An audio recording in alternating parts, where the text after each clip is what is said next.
नमस्कार दोस्तों, हर हर महादेव, जय श्री कृष्णा। दोस्तों, आप सभी का बहुत बहुत स्वागत है मेरे इस YouTube चैनल धर्म ज्ञान की बातें में। दोस्तों, आज हम बात करेंगे मेष राशि के बारे में। दोस्तों, आज का वीडियो बहुत ही खास और महत्वपूर्ण होने वाला है, इसलिए वीडियो को शुरू से लेकर आखिरी तक अवश्य देखिएगा। आपको इस वीडियो में बहुत बड़ी महत्वपूर्ण जानकारी मिलने वाला है, जिससे आपका जीवन प्रसन्न हो जाएगा और आप धन्य धन्य हो जाएंगे। दोस्तों, शुरू से लेकर आखिरी तक इस वीडियो को देखना, क्योंकि बहुत बड़ी महत्वपूर्ण जानकारी आपको देने वाला हूँ।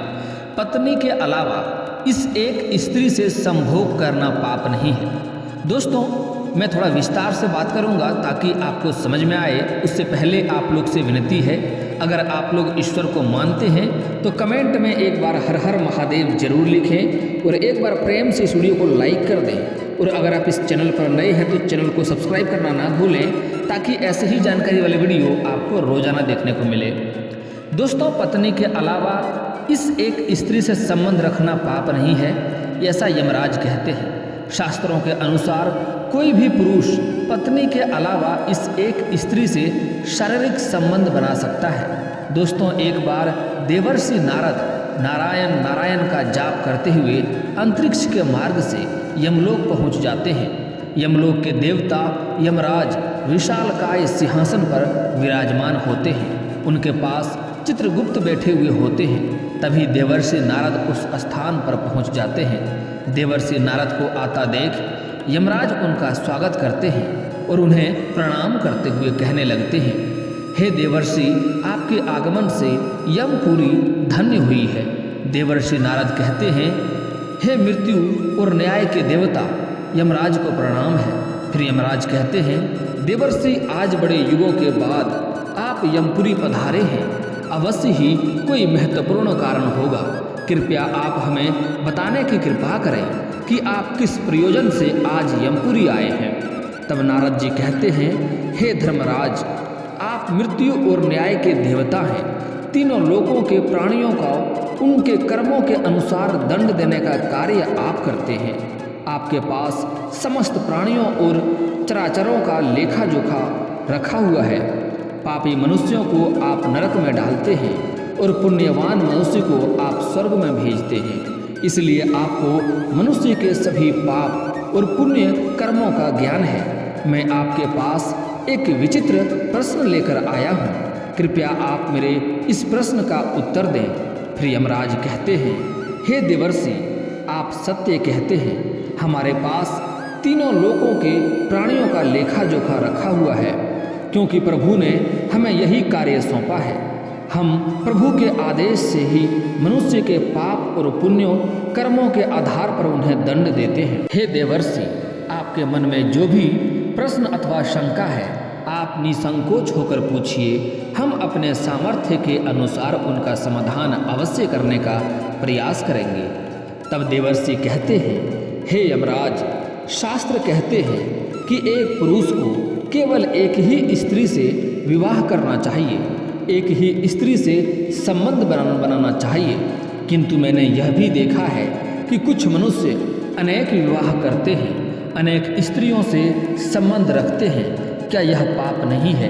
क्या ऐसे मनुष्य को नरक में डाला जाता है? इस पर शास्त्र क्या कहते हैं? क्या कोई मनुष्य अनेक स्त्रियों से विवाह कर सकता है? कृपया आप मेरी इस शंका को दूर करें। यमराज कहने लगते हैं, हे देवर्षि, आपने समस्त मानव जाति के कल्याण के लिए उचित ही प्रश्न किया है।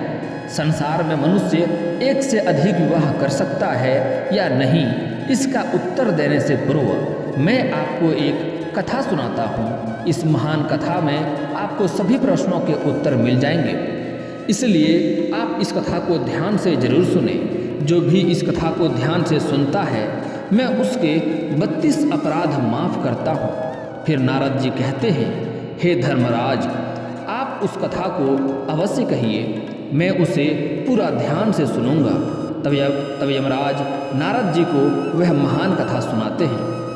प्राचीन काल की बात है। मध्य देश में एक अत्यंत शोभेमान नगरी थी। उस नगरी के एक अत्यंत गुणवान, बलवान और रूपवान राजा थे। जिसका नाम था धर्मपाल महाराज। धर्मपाल एक न्याय प्रिय राजा थे। उनके प्रजा उनके न्याय से अत्यंत संतुष्ट रहा करती थी। राजा भी अपनी प्रजा का अच्छी तरह से देखभाल करते थे। प्रजा का सभी जरूर का अच्छी तरह से ध्यान रखते थे। महाराज की सुकन्या नाम की पत्नी थी, जो अत्यंत ही सुंदर, गुणवान, चरित्रवान और पतिव्रता नारी थी। महाराज धर्मपाल और रानी सुकन्या बहुत ही दयालु स्वभाव के थे। वह हर प्रकार के यज्ञ, दान, धर्म तथा अनुष्ठान किया करते थे। उनके साम्राज्य में सब कुछ था, किंतु एक कारण से महाराज, महारानी और प्रजा दुखी रहते थे। महाराज को कोई संतान नहीं थी, जिसे महाराज दुखी और चिंता में रहते थे। प्रजा को भी महाराज की ऐसी दशा देखी नहीं जा रही थी। कितने ही प्रयास करने पर भी महाराज को कोई संतान नहीं हो रही थी। महाराज के अनेक वेद बुलाए, अनेक पुत्र प्राप्ति के उपाय किया, दान धर्म किया, व्रत किया, किंतु उन्हें किसी भी उपाय से संतुष्टि नहीं मिली।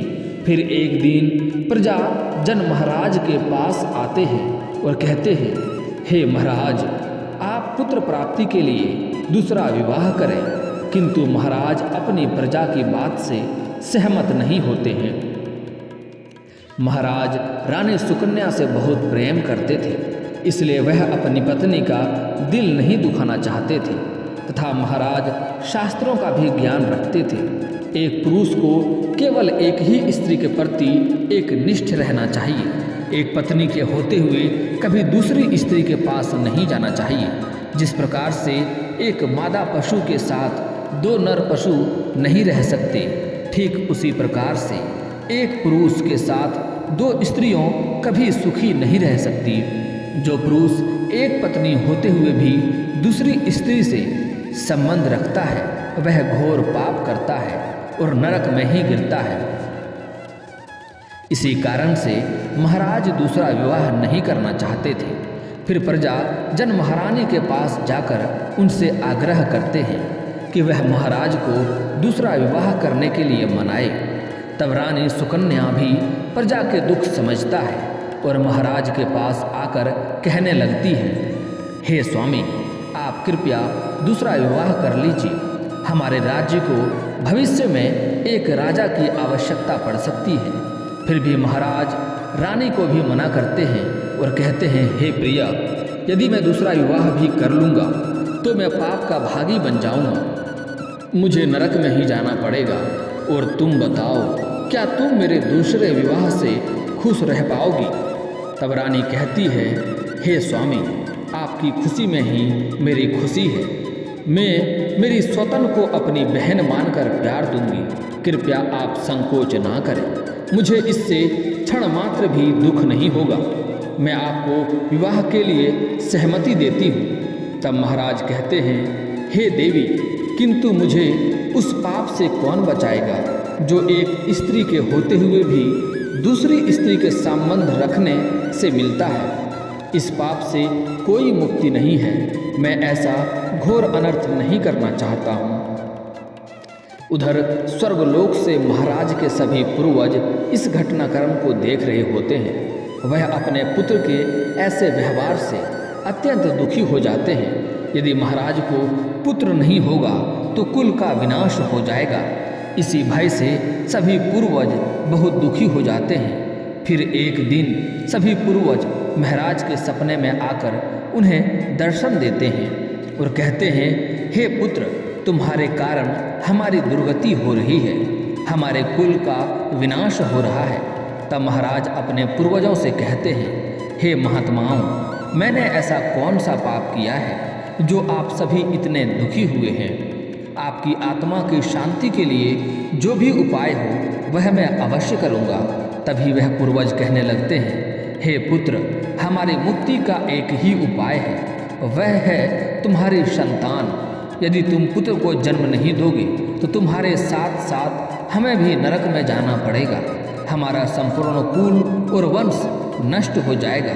इसलिए हे पुत्र, तुमसे विनती करते हैं कि तुम दूसरा विवाह करो और पुत्र के बिना मनुष्य को सद्गति प्राप्त नहीं होती है।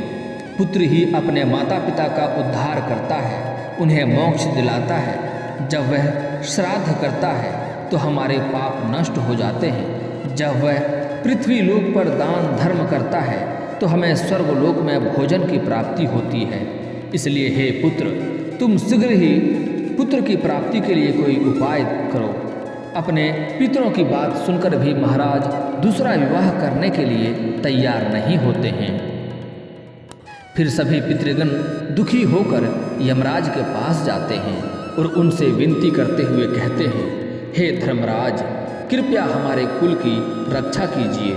हमारे पुत्र की कोई संतान नहीं है और संतान के बिना हमारा कुल नष्ट हो जाएगा। कृपया आप हमारे पुत्र को दूसरा विवाह करने की आज्ञा दें। फिर यमराज कहते हैं, हे महात्माओं, मैं अवश्य ही तुम्हारे पुत्र को समझाऊंगा और उसे पुत्र प्राप्त करने के लिए प्रेरित करूंगा। ऐसा कहकर यमराज पृथ्वी लोक पर आते हैं और एक साधु का रूप धारण करके महाराज धर्मपाल के दरबार में जाते हैं। उन साधु को देखकर महाराज धर्मपाल अत्यंत प्रसन्न होते हैं और उनका आदर सत्कार करते हैं।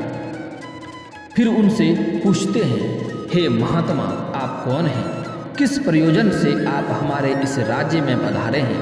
आपके मुख्य मंडल का तेज देखकर यह प्रतीत होता है कि आप अवश्य ही कोई बड़े तपस्वी हैं। तब वह साधु उसे राजा से कहते हैं, हे वत्स, मैं साक्षात यमराज हूँ।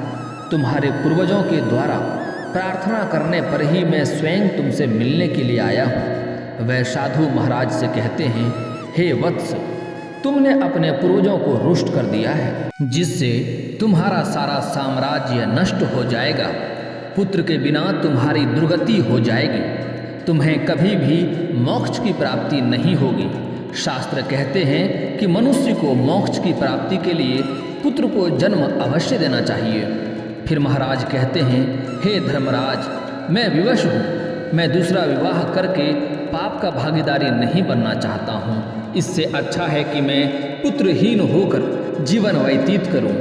यमराज कहते हैं, हे वत्स, तुम्हारे न्याय प्रिय आचरण से और अपनी पत्नी के प्रति एक निष्ठता को देखकर मैं अत्यंत प्रसन्न हूँ। किंतु हे धर्मपाल, एक मनुष्य दूसरा विवाह अवश्य कर सकता है, इसमें कोई पाप नहीं है। यदि किसी पुरुष की पत्नी उनके दूसरे विवाह के लिए सहमति देती है तो वह पुरुष दूसरा विवाह निश्चित ही कर सकता है, इसमें कोई पाप नहीं है। शास्त्र कहते हैं कि यदि एक पत्नी से पुत्र की प्राप्ति नहीं होती है और उसकी पत्नी उसे दूसरा विवाह करने की अनुमति देता है तो वह उस दूसरा विवाह करने में संकोच नहीं करना चाहिए।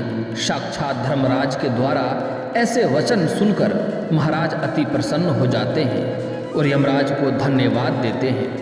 फिर यमराज उस स्थान से अंतर्ध्यान हो जाते हैं।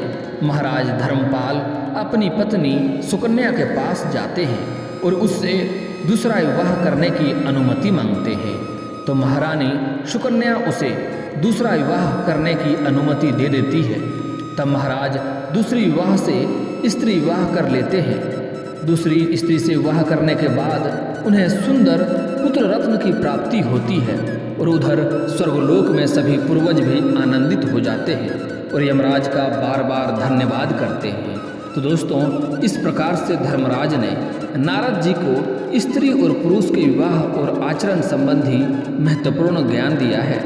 आपको यह कथा कैसी लगी कमेंट करके ज़रूर बताएं। जानकारी अच्छी लगी हो तो वीडियो को लाइक करें, साथ ही चैनल को सब्सक्राइब करें और कमेंट बॉक्स में जय श्री कृष्णा अवश्य लिखें। आप सभी का धन्यवाद। दोस्तों, इसके बाद भी आपके जीवन काल में कोई समस्या रह गया हो तो आप हमें कमेंट करके बेझिझक पूछ सकते हैं। आपके जीवन के सभी समस्याओं के समाधान के उपाय के बारे में हम अवश्य ही बताएंगे।